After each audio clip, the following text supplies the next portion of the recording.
Dauhan Kangjeng Nabi Muhammad sallallahu alaihi wasallam, aya sabaraha ayeuna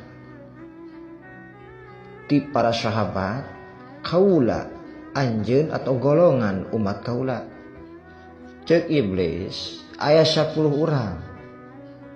Nyaeta kahiji hakim anu lacut anu teu adil dina pamimpinna atau dimimpin masyarakat atau umatna.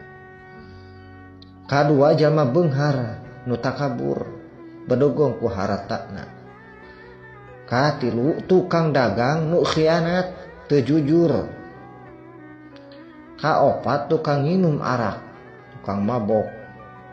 Kalima awewe tukang ngadu-ngadu, ngerumpi di mana-mana, setiap cici ngerumpi.